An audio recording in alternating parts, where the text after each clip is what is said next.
How There you you doing? go. What's good? I'm good. How you feeling? I'm feeling good, and you? I'm doing great. God is good. You All the know, time. I'm just busy working and I'm trying to stay here. I ain't. There's a lot of stories, people dying and stuff like that. I'm going to follow protocol and do Okay. what we got to do. You know. I Yeah. understand. So how you been? I'm good. I'm good. Everything is good. Just taking it easy.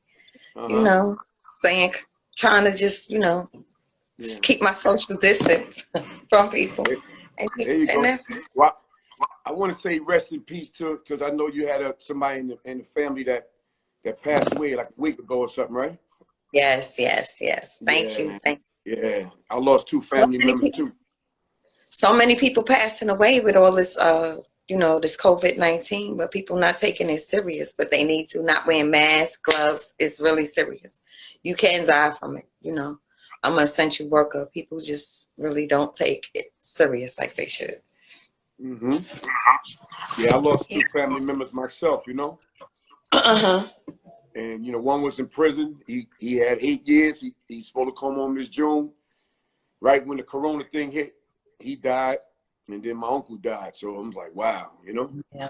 Damn. Yeah. Yeah. But so ladies and gentlemen, we have Rhonda Fisher here with Vibing with Don Vito show. And she's the daughter of Kingpin Guy Fisher, well-known man in Harlem, well-known man all over the world, you ask me. And there's no better person to tell his story than the daughter, you know. But Exactly. before we get into Exactly. that, how was life as you growing up, being the daughter of Guy Fisher? Well, pretty much my life was pretty much normal because daddy always, we always was in the hood. He never we didn't act sophisticated like we was better than people. He always kept me grounded and always told me don't never think that you're better than nobody because you're not. We're all the same. Just some people are more fortunate than others. And you Mm-hmm. can't be blessed and not be a blessing to others. So Wow, that's deep right there. You yeah, can't it's be the truth blessing, though. just, huh? I said it's the truth though. You Yeah, that's a know? good that's a good way to put it though. That was deep what he said right there. So, when did you notice as a young girl that you had more than others? Well, to be honest with you, I really thought my father was a construction worker. And I just never, like I said, he always kept me grounded. But once I got older, then I started finding out different things. But honestly, I never knew nothing. I thought he worked construction. I thought he did home improvement, because he was always fixing up stuff from like the clubs or different places that he had bought. So I really thought that he was in construction. He never was dressed fancy. He always was dressed regular clothes, jeans, sneakers. Only thing he had fancy was a car. And he never really wore jewelry like that unless he was going out. So Okay. So it's known that Guy Fisher owned Apollo at one time or had yes, he some did. money. He owned the Apollo. Okay. Yes, he did. What year was that? That was like 1976, 1977. Mm, that's big, and that's when Apollo was still Apollo, but that's when a lot of the greats was coming through around that time too. Yeah, he saved it because it was messed up on the inside, and he went and he had his people go in there and refurbish it and fix it up because like how it is now, if it wasn't for him, none of it, would be like it is right now because they really wanted to close it down. But he saved it, being that it was, that's all really people had to go to was the Apollo, like to see shows and stuff back in the days, that was right there in Harlem. So everybody could go to it. Okay. So when we talk about like the Guy Fisher story, Uh-huh. is there a book out already or something like that, or is you working on it? No, it isn't a book out, but it is written, but it's not out yet. So Right. it'll be soon. It'll be soon. Are you allowed to talk about any of it or no? No, not, I mean, not really.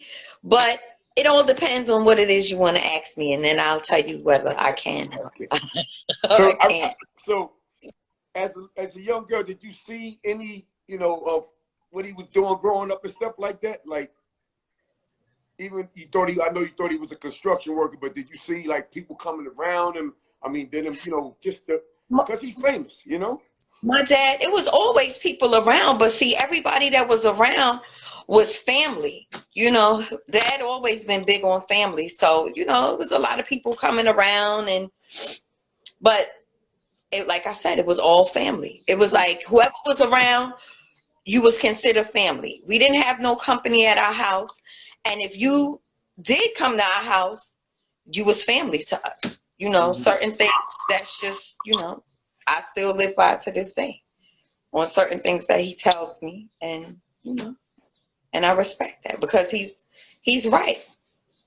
Not always, but, So, I mean, everybody's human. We're not always right all the time, but, But I listen because that's my father. So did you always live in Harlem, or you live somewhere No, else? I lived in Florida for 28 years, and I've been back in New York now for 3 years, going on 3 years in October. So, but it's okay. I'm glad to be back here in the city. I miss Florida, but New York is my home. So I'm glad to be home. So when you grew up as a little girl, in the neighborhood, what I was gonna say, did you didn't feel like somebody might try to bother you or snatch you or something like that because your father was like the guy he was, like like they try to do with some families and stuff like that? No, I never felt like that because honestly, I always hung out with guys. I got a whole bunch of, it's a lot of men in my family, even though, they quiet, but I never been worried about anybody doing anything to me. Plus I got a lot of friends. So, I'm not scared. I mean, I don't have no reason to be scared because my father's a stand-up guy. It's not like he snitched, he did anything wrong. So I don't have no reason to look over my shoulder. I do whatever I want to do, go and come as I please. And if I have any problem, I always have a solution. I'll just say that. I bet you do. So I said, he always was in Harlem until you moved to Florida. Just yeah, always. The Bronx and Harlem, because that's where we're from, really. The Bronx Patterson projects, and so we always that's where we hung out, Patterson, all the time in the Bronx, and then I would come downtown to my grandfather's house on the 123rd and Morningside. So I was, and or go see my cousins uptown. So I always been, Bronx and Harlem. So, are you guys thinking about possibly doing like a documentary of guys, something like that? Well, yeah, it's some possibles about a couple of movies. It's negotiating right now, just on certain things or whatever. But at the end of the day, Daddy wants to be hands-on himself. So a lot of stuff, we just holding off on, so he could tell his own story. Who else could tell their own story better than him? So that's what we waiting on. So a lot of people saying, "Oh, he's home." I'm gonna just say it myself because I know I've been hearing people been calling. No, he's not home yet, but he's coming. He's coming. He's coming very soon. When? I can't say that, but it's soon. Good. I'm happy to hear that he's coming home, or soon, or whatever, because I would hate for any black man to die in prison. Number one. Number two, he can come home and tell his story because, he's losing a lot of late greats, whether it's, Harlem legends or it's musicians, and they don't get a chance to tell their story. Somebody else got to tell their story. Exactly. You know what I'm saying? True. So that's a beautiful thing when you can tell your story can be told while you're alive, instead of your story being told.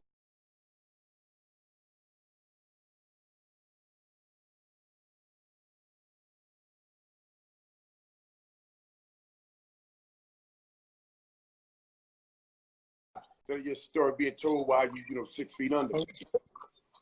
That's true. You know what I'm saying? But he's the best one to tell the story. So yeah.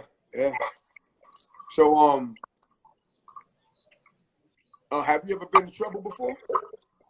Have I ever been in trouble before? Yeah. Not in trouble like that. Well, kind of. For open up a can for people bothering me, so I had to defend myself. So I have went to jail for battery, but that's about it. That's about it. I don't bother nobody, but don't bother me. You put some work in, huh? Yeah, a little something.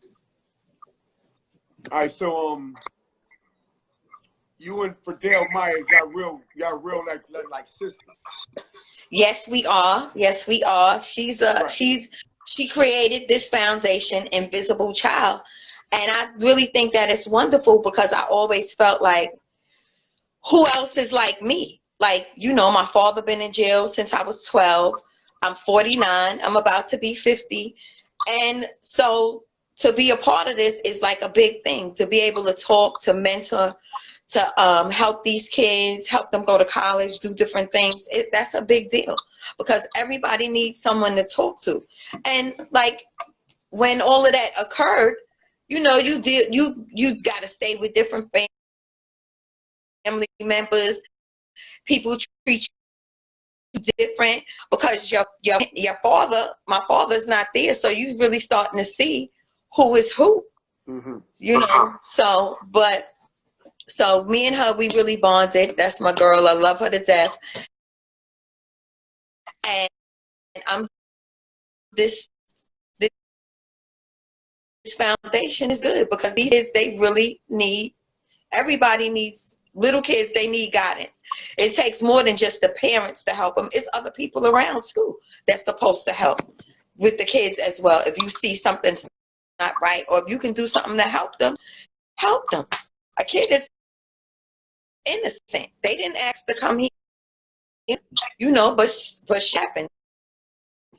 And and it's sad because Black men, they go, some of them have been to jail, and then they get all these different charges. They can't get a job, so all they can do is hustle to take care of their family, and so they back is pushed against the wall. Once they go to jail, the kids got to go be with whoever, whatever, and it's just sad. It really is.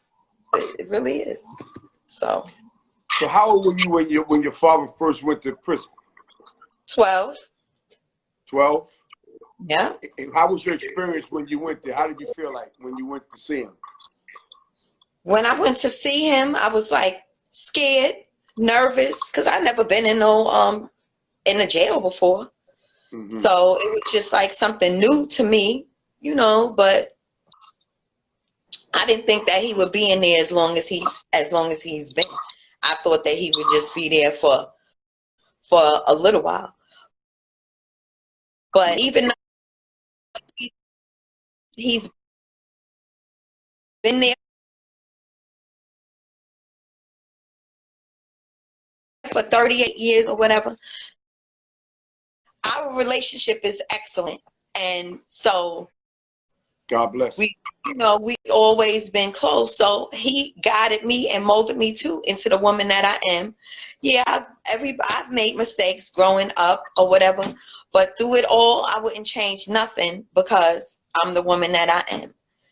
I'm strong, smart, and I wouldn't change a thing. I wouldn't change a thing. So you go see him often? I go see him often. Yes, I do. That's good. So he had 38 years in right now, huh? Yeah, 38. Yeah. In March the 9th, it made 38 years. How recent are the photos that you sent me? The last one I sent you, I think that was a year. It's been a year because he was in Raybrook. So, but I haven't been able to go see him because he's not, you know, around right now. So being that I'm working, I just been, you know, I haven't been able to go. Anyway, Yeah, but even if I wasn't, I wouldn't be able to go nowhere with all of this corona crap going around. Anyway. Yeah, I know.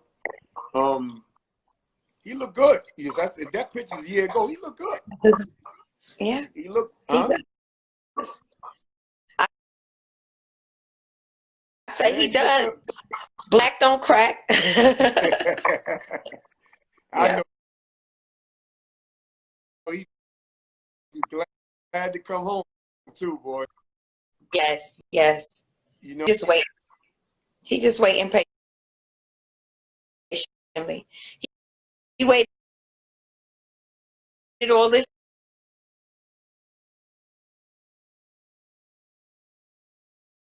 time. So, you know, but he's good. He's almost out.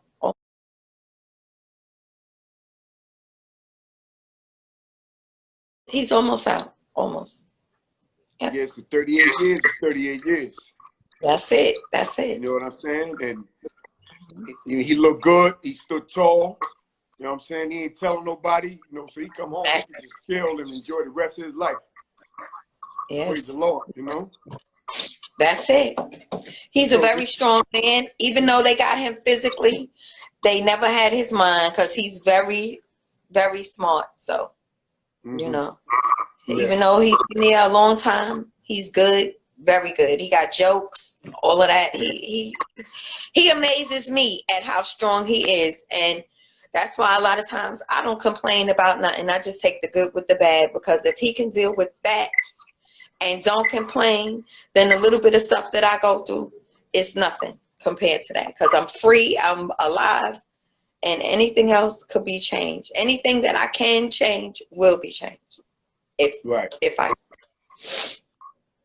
And I respect the fact, the way that, excuse me, that he, you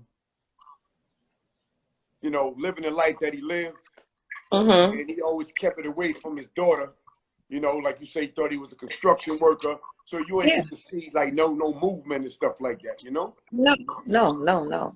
He always was big on respect. You know, big on respect. He respect the ladies. He, you know, that's just how he is. He is a gentleman. He is a gentleman. Yeah. He is. Because it reminds me, you know, I used to be out there back in the days, low something, you know? And I never let my kids see me moving. You know what I'm saying? All they knew was like, you know, I was just doing some regular stuff, you know? And that's important. It's very important. It is important. It is. Because, you know, your kids look up to you. And what they see you do, they going to want to do themselves. So you got to set a good example. Yeah. So we got Fredell. What's up, Fredell? I see you there. Let's talk about the organization that, you know, y'all working together right now, Invisible Child. Let's talk about that and the stuff that y'all doing, great stuff in the community. People need to hear about that real quick. Well, basically we be doing haircuts for the kids. Send them to see their parents if their parents is incarcerated. They just a lot of different stuff. Anything that we can help them to do that's gonna make their situation better, that's what we'll do. Soon we'll be having like some like fundraisers and stuff, so that we can send the kids, more kids, to go see their parents and stuff, because that means a lot when your parents go away. And a school supply drive as well. But like when your parents go away, the kids, they be needing somebody. You know, holiday toy drives as well. Just, you know, a lot of different stuff that we have lined up. So, but it's all coming together. Yeah, I heard that y'all had like the kids whose families was in the federal penitentiary, y'all was getting them flights to go see their parents in another state and stuff like that. Yes, that's true. That's true. That's big. And we also speak to the youth in the Department of Education, and we always let them know too that always have a mind of your own. Don't be a follower, even if your friends are doing something. That you have a choice to make your own decision. Don't let nobody make you do nothing that you don't want to do, because you always have a choice. And it's easy to get in trouble, and it's hard to get out. You know, so it's important, but you got to talk to the kids and let them know. And it's not what you say, it's how you say it. You know, you gotta really, embrace them. Embrace them. So when y'all go and y'all speak to the kids, do y'all share some of y'all stories and stuff like that to let them know that, that you grew up in a certain type of environment, you seen certain things, and you chose not to go that route, and you just went the right way. And if you ever think about, of going the wrong way, I can influence you to go the right way, stuff like that. Exactly, because now just because I chose the right way, I had a lot of friends that went the wrong way. But at the end of the day, it was all about me, what I'm gonna choose to do. Because I'm like, Daddy already in jail. Both of my parents been in jail. So I didn't have my mom or my dad. So it's like, okay, I can either go the bad route or the good route. So instead of that, I took my butt to college and moved forward, move forward. And we inspire the kids, tell them that they can do anything that they want to do. It's all up to them. It's no limits to what a person can do. You just got to apply yourself and believe within yourself, and know that you can do it, and have a good support group. Because sometimes when you want to do stuff, some people try to hold you back because they don't want you to have more than enough, So, but it's up to you. You got to make the choice. You got to move forward. You got to do what's best for you, because ain't nobody going to take care of you like yourself. People may give you, a twos and fews, but when it all boils down to it, it's not enough, to live off.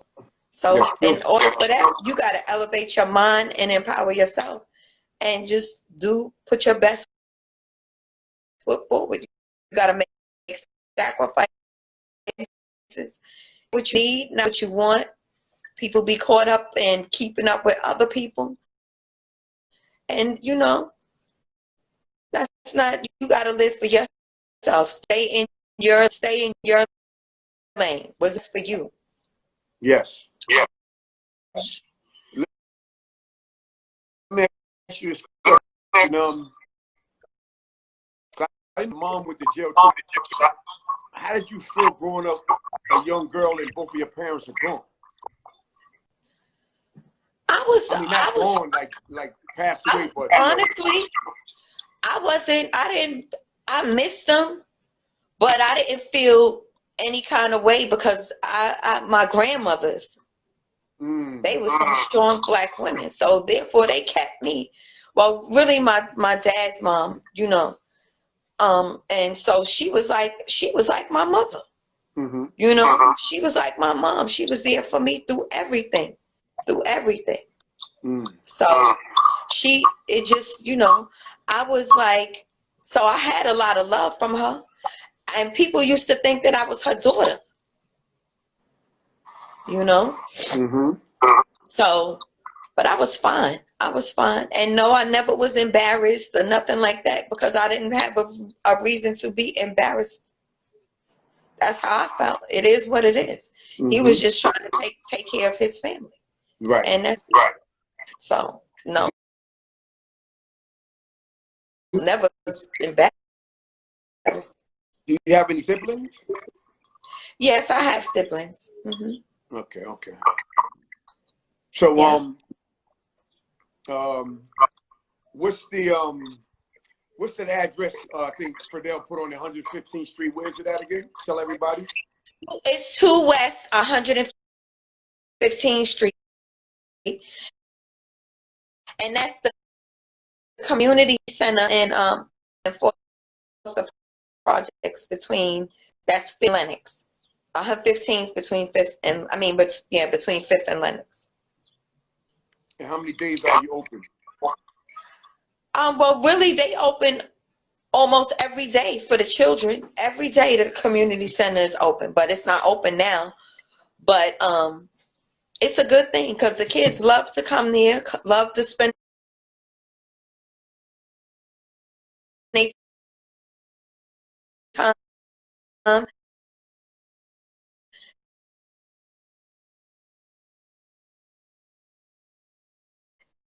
interact with others, get their heads on, eat. So by the time they go home, they be ready to take a shower and go to sleep. So when you're gonna start that program where you can allow the kids to see the parents in the feds and stuff like that, or has it already started? Well, we're waiting right now with all of this corona stuff going on. So once this then that's what we're gonna start doing. So because that's important.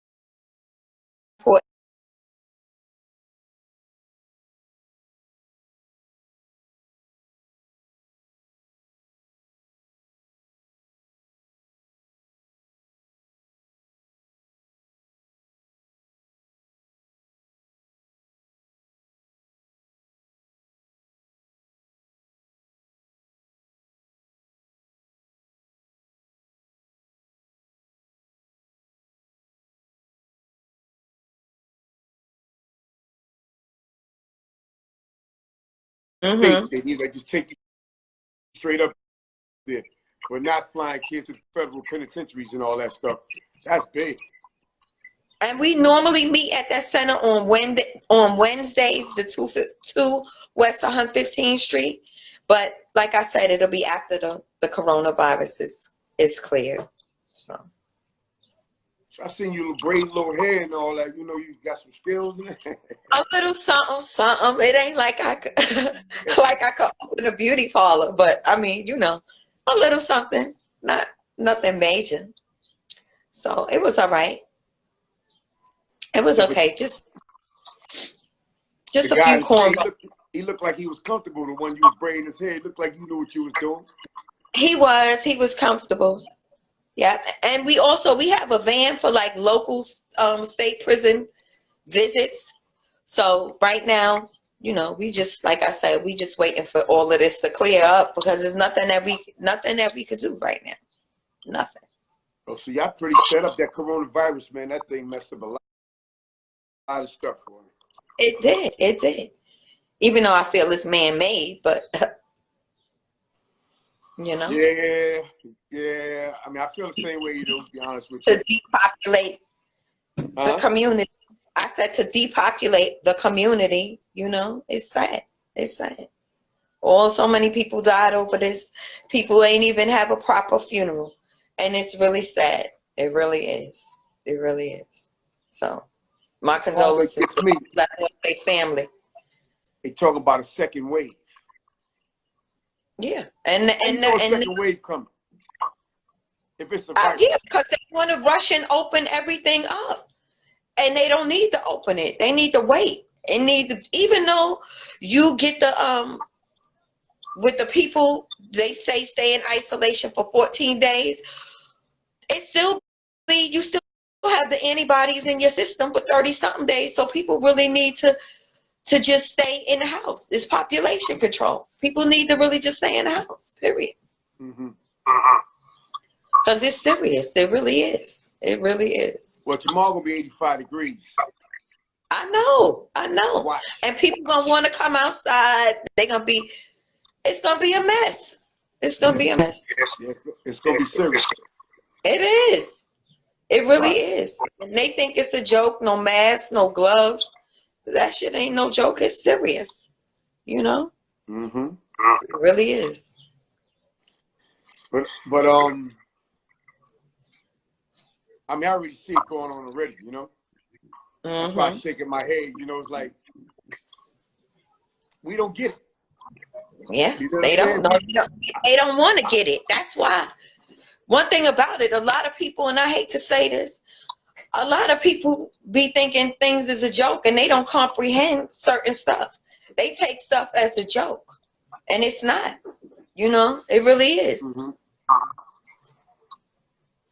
Well, they Yeah. say that hot weather kills the virus and all that, but Yeah, the heat helps, but but it doesn't really heal.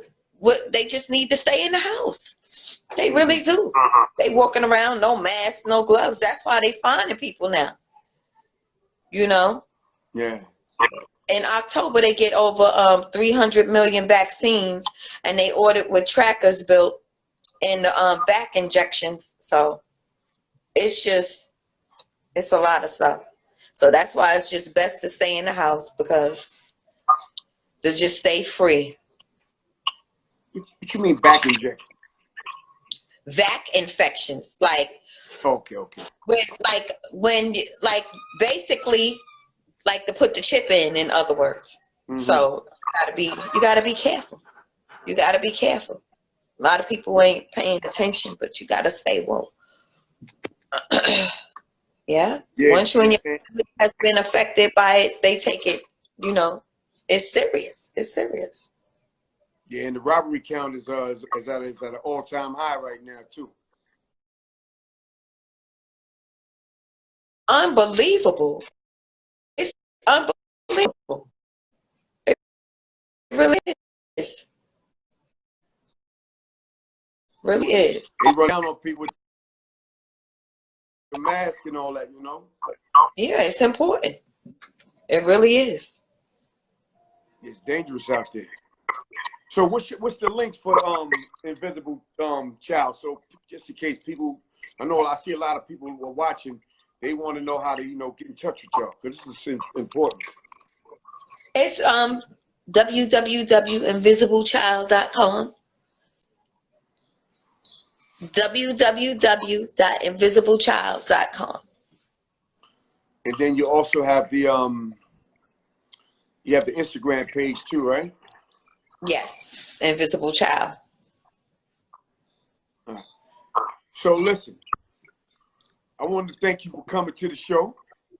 Thank you for having me. Thanks for having me. We were supposed to have you on last week, but I said I got to get on there. I'm not gonna forget about it. I'm glad you was patient with me and understanding. So yeah, a lot of people are asking about you. They want hear you talk and speak and stuff like that. Mm-hmm. Yeah, and all the great things you and Fredell Myers y'all doing in the community. That's another reason for it. I had to get you on, because people need to hear about that. Yes, that's important.